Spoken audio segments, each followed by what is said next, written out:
You are so awesome, Lord.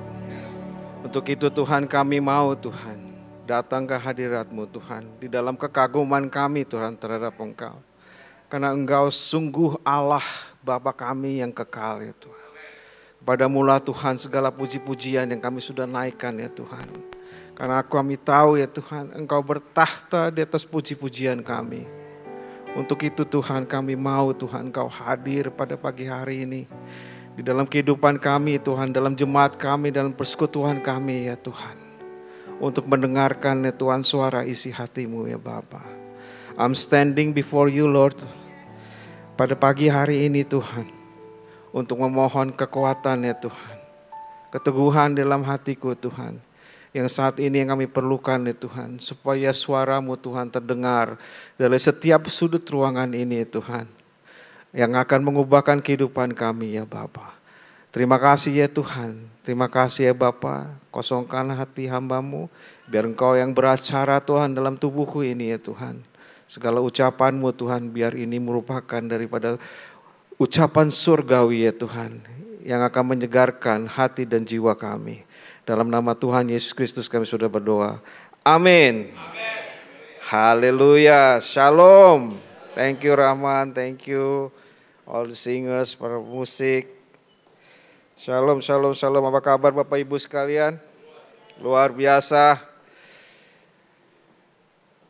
Bapak Ibu sekalian, dari kita nih hari Minggu terakhir dari bulan Mei.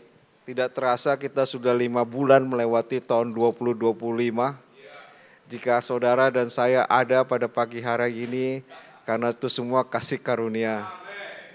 Apa yang sudah disampaikan oleh Mario, semua sudah merasakan. Tapi Petrus mengatakan dalam kitabnya 2 Petrus 3 ayat 18 katakan, marilah kita semua bertumbuh dalam kasih karunia dan pengenalan akan Tuhan. It's all about grace Bapak Ibu sekalian. We are standing here, semuanya kita masih bernapas, semua adalah kasih karunia.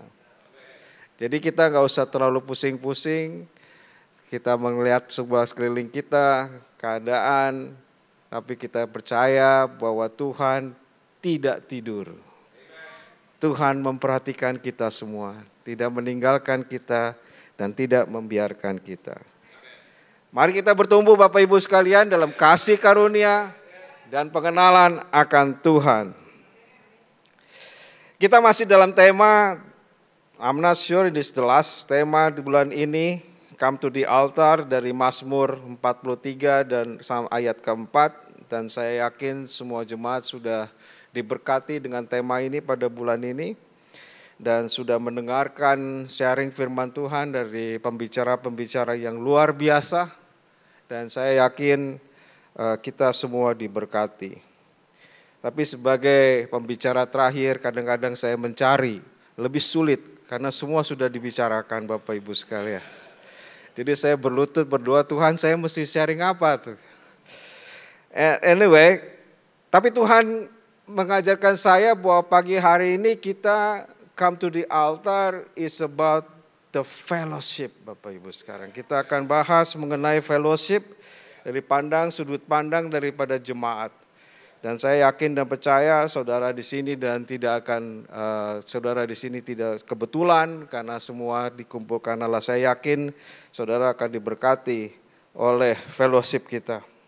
Bapak Ibu yang kasih, mungkin saya akan mengawali beberapa hal ya mengenai saya pegang alat ini. Beberapa hari ini saya bicara mengenai alat ini namanya handphone Bapak Ibu sekalian. Dan alat ini sudah tidak bisa dipisahkan dari kehidupan kita sehari-hari. Ya, lebih baik kita kehilangan istri daripada kehilangan handphone.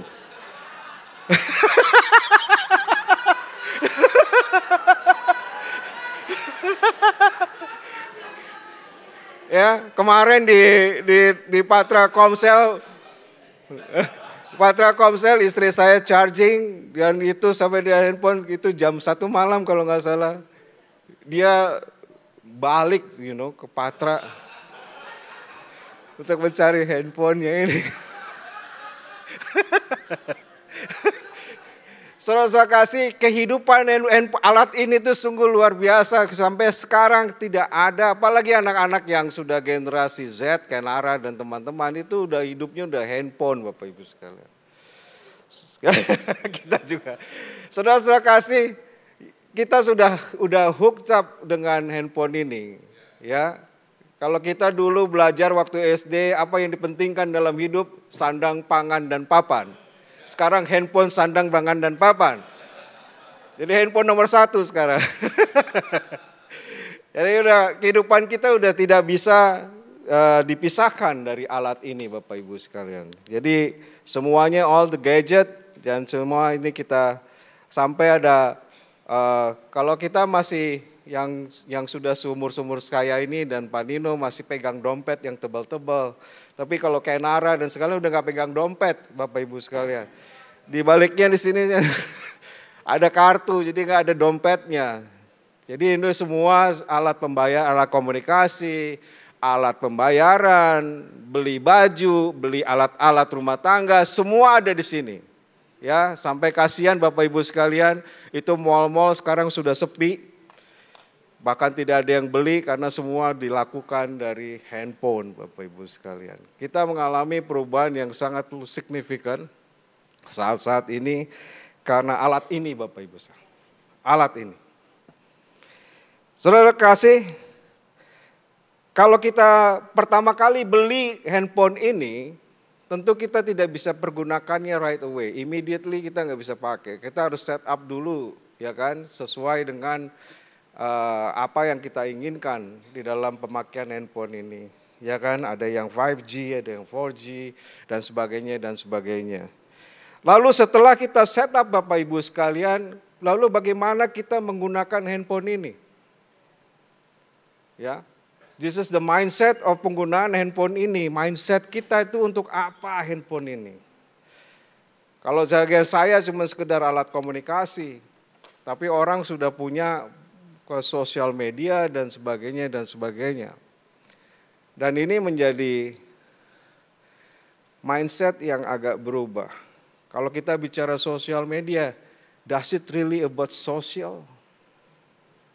Namanya aja sosial media, tapi di dalamnya ada hatred, ada flexing, ada hedonisme, ada e-commerce, perdagangan, penipuan, dan sebagainya Bapak Ibu. Diculik. Bapak Ibu sekalian, pencipta handphone ini dan pencipta semua aplikasi, do they mean bad terhadap penggunaan handphone? Saya rasa enggak. We all the user yang mempergunakannya secara tidak baik. Jadi ketika kita memiliki sesuatu, the mindset itu yang kita perlukan, Bapak Ibu sekalian. The mindset is it the right way, apa the wrong way. Bapak Ibu sekalian, disinilah kita mulai, kalau kita mulai sesuatu, membeli sesuatu, mulai sesuatu, apakah mulai dalam keluarga, the mindset ini yang paling penting. Bagaimana kita melanjutkan sesuatu untuk masa depan kita. Demikian Bapak Ibu sekalian dalam kehidupan kita. Saya rasa tema ini dibuat ya kan oleh Pak Nino melanjuti apa yang kita sudah lalui melalui kematian Kristus dan kebangkitan Kristus.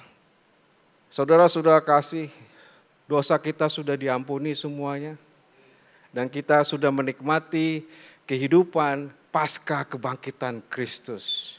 The question is your mindset ini kemana? Inilah tema kita saudara Bapak Ibu sekalian. We come to the altar. Tapi saya mau ngambil angle bukan daripada mesbahnya seperti Bu Menda sampaikan minggu lalu. Tapi kita akan bahas bagaimana kita berfellowship di dalam Kristus.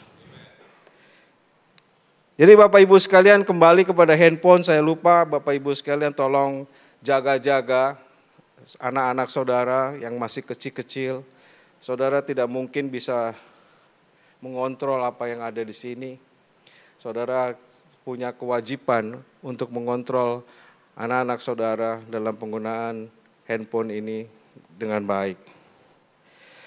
Jadi Bapak Ibu sekalian, bagaimana kita hidup pasca kebangkitan Kristus.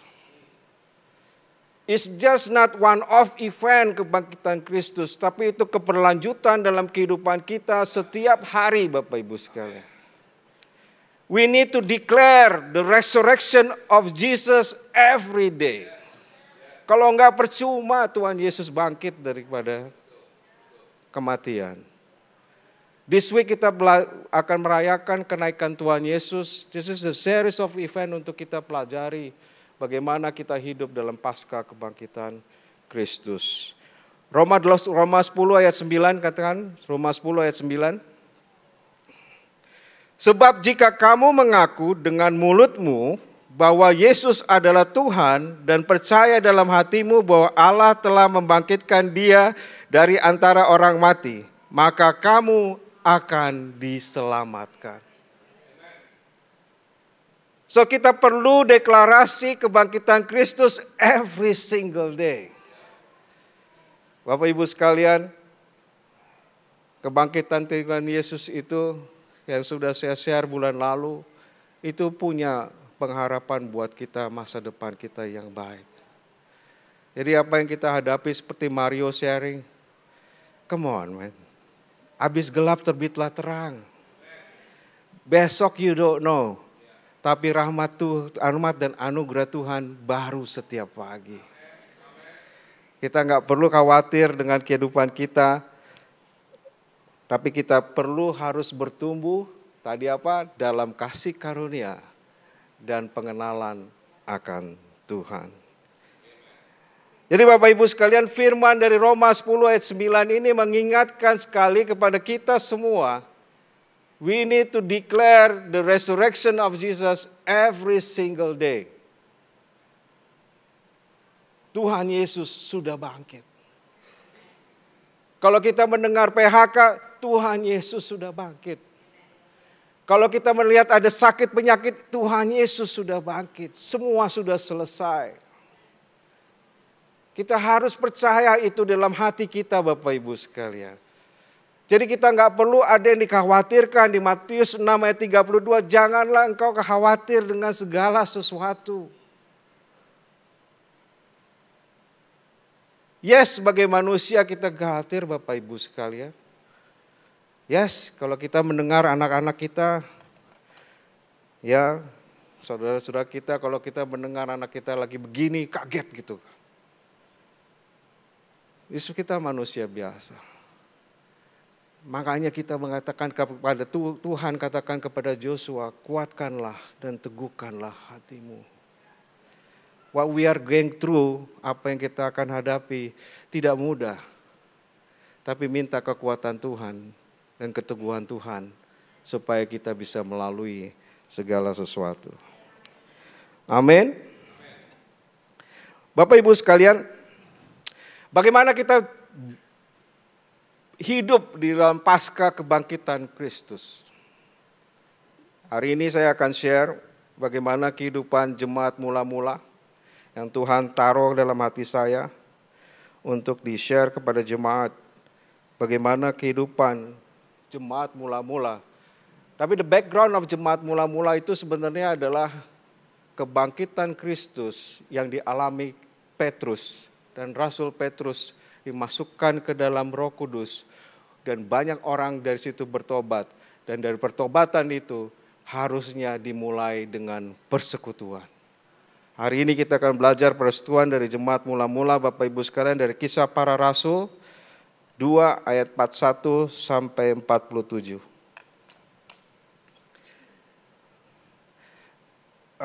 Agak mundur sedikit, saya mulai dari 40. Dan dengan banyak perkataan lain lagi ia memberi suatu kesaksian yang sungguh-sungguh.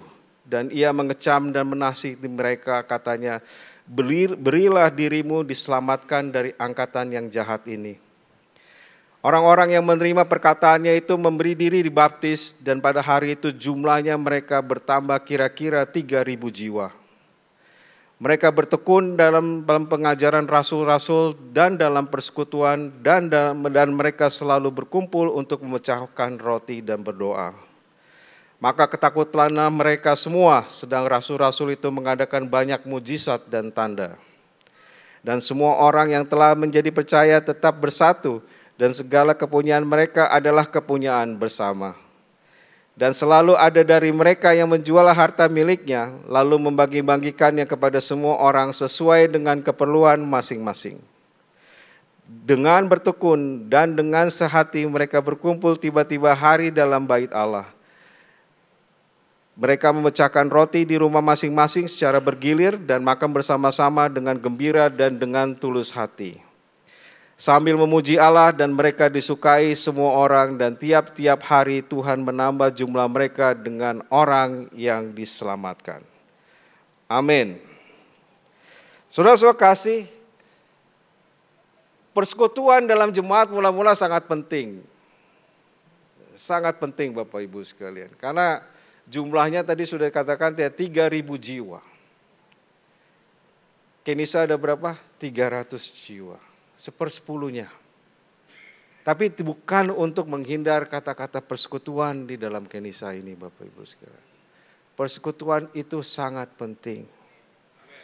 Karena dari awal Tuhan mengatakan tidak baik bahwa seseorang hidup sendirian.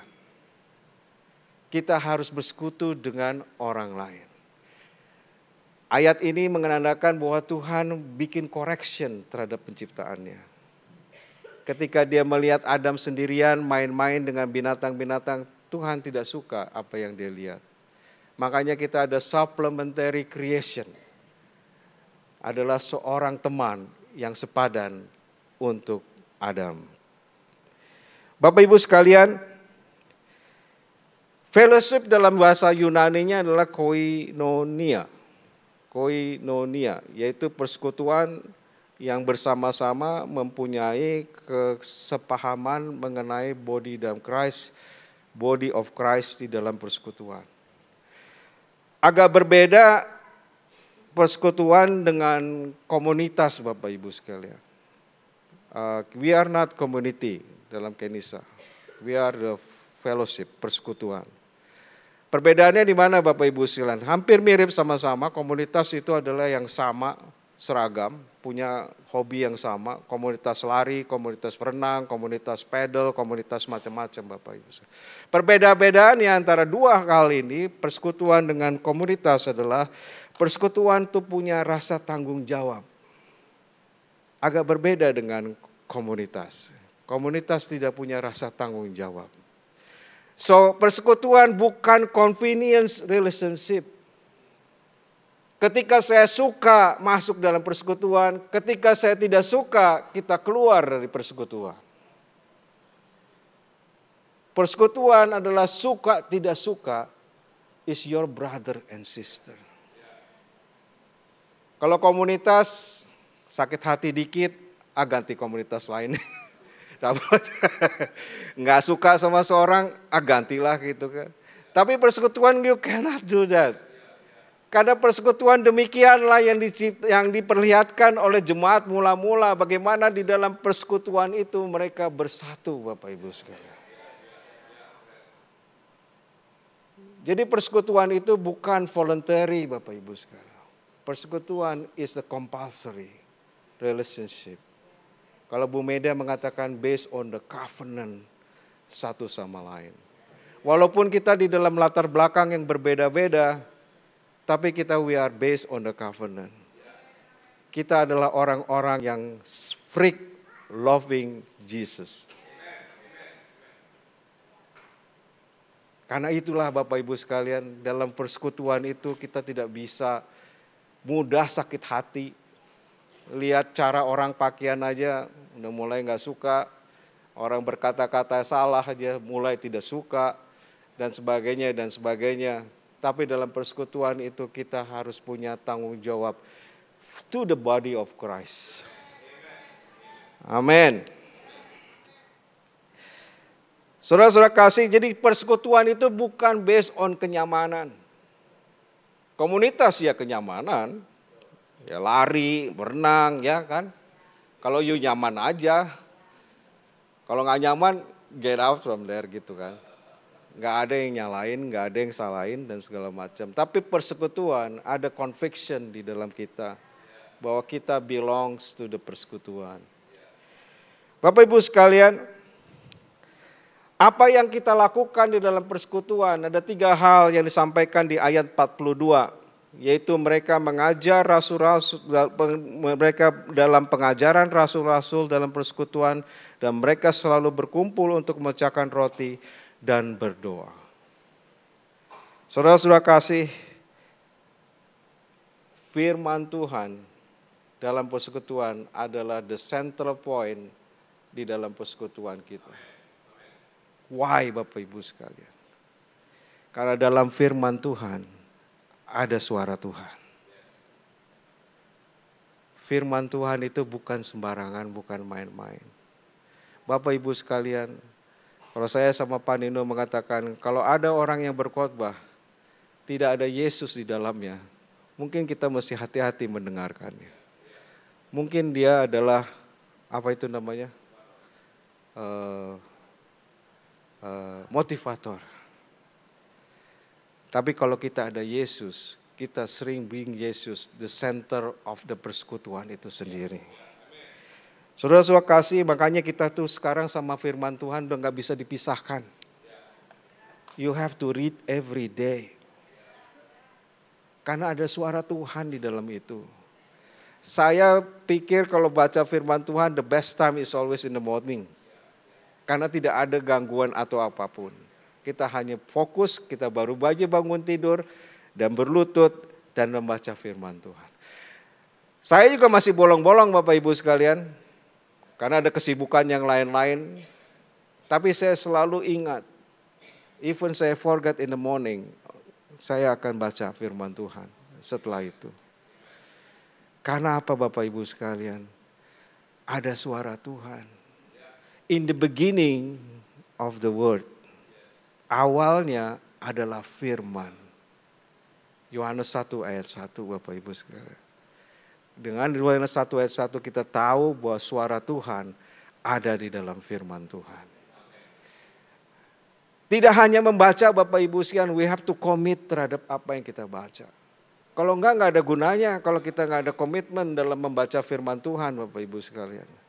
Tidak ada meaningless. It's just a reading. Tapi kalau kita merenungkannya siang dan malam, itu akan menjadi bagian daripada kehidupan kita. Itu yang menjaga kehidupan kita dari sekarang yang kita hadapi sekarang ini Bapak Ibu sekalian. Jadi firman Tuhan adalah sangat penting di dalam persekutuan kita. Yang kedua Bapak Ibu sekalian yang disampaikan di sini adalah membagi-bagikan roti.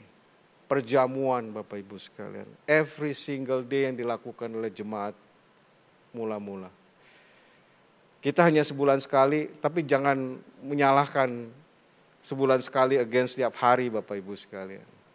Yang penting adalah komitmen kita untuk menerima Yesus sebagai bagian daripada tubuh Kristus.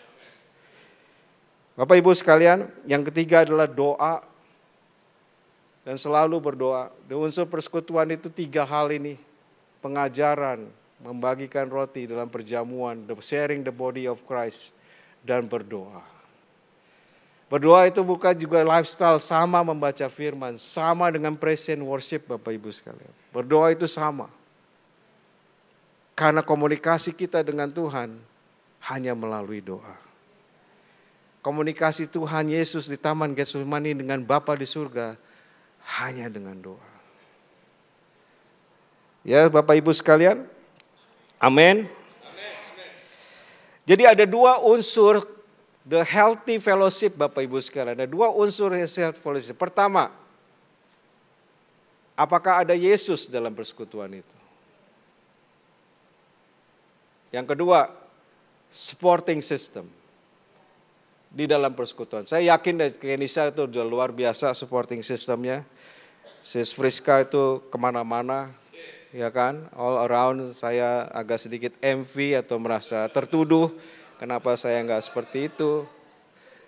Tapi ya someday saya akan seperti itu, someday. It's better to be the follower than nothing at all sebenarnya. Bapak Ibu sekalian, Bapak sekalian. Nah, sekarang kita bicarakan tantangan yang ada dalam persekutuan kita. Bapak Ibu sekalian, kalau melihat data di Amerika bahkan di Eropa, Bapak Ibu sekalian, ribuan gereja sudah tutup. Ribuan gereja sudah tutup. The reason being adalah there is no fellowship. There is no fellowship. There is no supporting system. Ya kan? Worse yet, there is no Jesus di dalam dalam. Ribuan gereja sudah tutup Bapak Ibu sekalian. We need to be healthy dalam persekutuan supaya kita terus di dalam body of Christ. Saudara-saudara kasih, tantangan yang kedua adalah teknologi. Teknologi ini yang terutama yang after COVID, pasca COVID dengan Zoom ini. Puji Tuhan Pak Nino sudah berhentikan ibadah Zoom ibadah online di gereja kita dan semua sudah offline. Karena yang diperlukan bukan soal melihat atau mendengar, yang diperlukan adalah interaksi satu jemaat dengan jemaat yang lain. Ini very healthy Bapak Ibu sekalian. Virtual fellowship itu bukan fellowship. Virtual fellowship bukan fellowship sama sekali. You need to be face to face. Saling mengenal, saling menyapa dengan satu sama lain.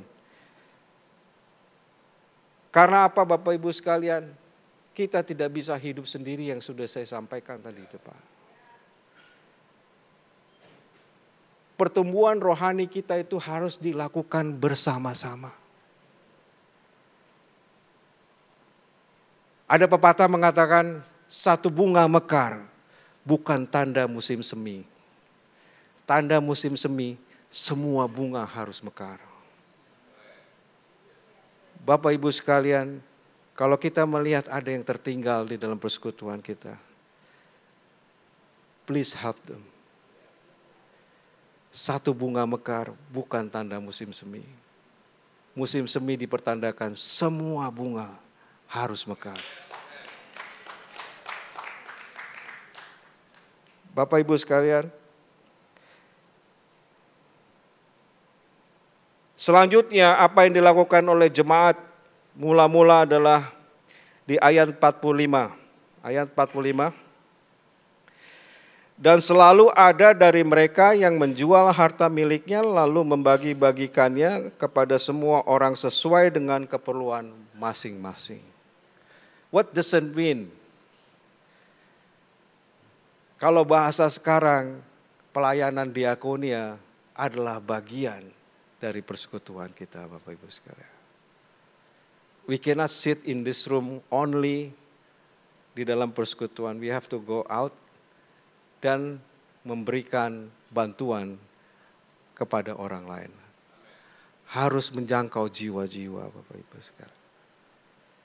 Nah ini kita perlukan Bapak Ibu. Dan saya yakin Kenisa, there's no problem with that. Saya yakin pada semua, pada ke penjara, orang-orang miskin dan sebagainya. Tapi yang saya sampaikan di sini diakonia harusnya menjadi bagian yang penting buat Kenisa juga untuk kemudian hari.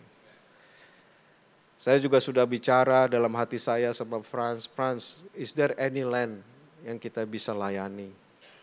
Saya berdoa sama istri saya juga bilang mungkin kita harus diberikan tanah untuk memberkati banyak orang. Pope Francis mengatakan memberkati itu untuk semua orang. Not because of Christianity aja, tapi semua orang kita harus berkati. Jadi kita tidak bisa, bukan terhadap in favor ya, saya mungkin ada beberapa polemik di dalam pernyataan beliau. Tapi yang dimaksud beliau adalah bahwa Yesus memberkati semua orang. Yesus memberkati orang Samaria. Yesus memberkati orang Yahudi. Yesus memberkati semua orang. Why not us memberkati semua orang? Tapi Galatia 6 ayat 10. Galatia ayat 6 ayat 10 mengatakan begini.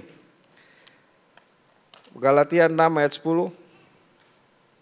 Karena itu selama masih ada kesempatan bagi kita, marilah kita berbuat baik kepada semua orang, tetapi terutama kepada kawan-kawan kita seiman. Kawan-kawan kita seiman kita itu yang harus kita perhatikan terlebih dahulu, Bapak Ibu sekalian. Gak usah jauh-jauh, lihat aja sekeliling kita. Ya pasti ada sesuatu di dalamnya. Makanya Bapak Ibu sekalian, kalau kita punya komsel, kita punya persekutuan yang kecil, please join them. Karena di sanalah tempat untuk saling mendoakan, saling untuk memberkati satu sama lain. Amin.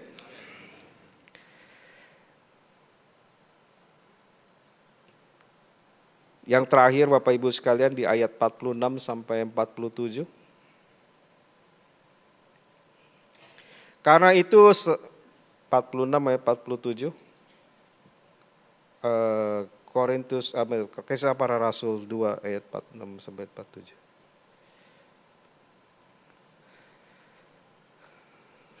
Kisah Para Rasul 2. Dengan bertekun dan dengan senang sehati mereka berkumpul tiap-tiap hari dalam bait Allah. Mereka memecah-mecahkan roti di rumah masing-masing secara bergilir dan makan bersama-sama dengan gembira dan dengan tulus hati. Sambil memuji Allah, dan mereka disukai semua orang, dan tiap-tiap hari Tuhan menambah jumlah mereka dengan orang yang diselamatkan. Bapak Ibu sekalian, praising sesuai dengan apa yang di Mazmur 43 ayat 4, coba ada di situ. Mazmur 43 ayat 4. Ini ada mirip Bapak Ibu sekalian. Mazmur 43 ayat 4. Maka aku dapat pergi ke mezbah Allah, menghadap Allah yang adalah sukacitaku dan kegembiraanku, dan bersyukur kepadamu dengan kecapi, ya Allah, ya Allahku. Translationnya agak beda kalau bahasa Inggrisnya. Kalau bahasa Inggrisnya, with harp I praise the Lord. Bukan bersyukur. Tapi maksudnya di sini adalah kita memuji Tuhan dengan kecapi. Kita terus bernyanyi untuk Tuhan di dalam persekutuan. Kita sudah komplit Bapak Ibu sekalian di persekutuan kita ini. Mungkin kita harus pererat lagi hubungan kita satu sama lain. Saudara-saudara kasih, fellowship itu adalah kebutuhan kita Bapak Ibu sekalian. Bukan iseng-iseng berhadiah. Bukan kalau kita lagi gak ada kerjaan. Fellowship itu, walaupun kita dalam keadaan susah, walaupun kita di dalam keadaan apapun, we have to try to come for the fellowship. Baik di gereja maupun di komsel Bapak Ibu sekalian. I'm just tired Bapak Ibu sekalian, beberapa minggu saya coba datang ke fellowship, ke komsel. Walaupun kemarin sudah ambruk, tapi saya yakin saya harus hadir di sini untuk membagikan firman ini ke Bapak Ibu sekalian. Untuk mengetahui bahwa fellowship itu bukan soal kenyamanan. Fellowship itu adalah kebutuhan kita semua. Dan apa yang dilakukan oleh, apa yang dilihat orang-orang kepada jemaat mula-mula, semua orang menyukai persekutuan ini. Dan Tuhan menambahkan jiwa-jiwa bagi mereka. Saudara, you don't put effort untuk menambah jiwa kursi-kursi yang kosong. Saudara hanya fokus kepada persekutuan kita dengan mindset yang benar. Tuhan yang menambahkan jiwa-jiwa. Bukan kita. Tuhan yang menambahkan jiwa-jiwa. Saudara-saudara kasih, kalau kita dalam sekarang ini kita tidak perlu membuat bentukan persekutuan yang baru. Just copy jemaat mula-mula. Copy with pride. Gak usah malu-malu mengcopy jemaat mula-mula. Karena this is the essential of persekutuan pasca kebangkitan Kristus. Ketika berombongan orang-orang diselamatkan, jiwa-jiwa diselamatkan, yang diperlukan oleh jiwa-jiwa itu adalah persekutuan. That's why we have to come to the altar. We have to come to the persekutuan. We have to come to fellowship. We have to know everybody. Semuanya kita sebelah kiri kanan kita tahu mereka. Gak usah kepo mengetahui semuanya. Karena Tuhan akan membimbing kita untuk selalu mengetahui orang yang tepat untuk kita layani. Amin Bapak Ibu sekalian. Saudara sekasih, come to the altar adalah kita masuk ke dalam persekutuan dengan mindset yang benar. Belajar dari jemaat yang mula-mula dan kiranya Tuhan memberkati kita semua. Amin. Haleluya.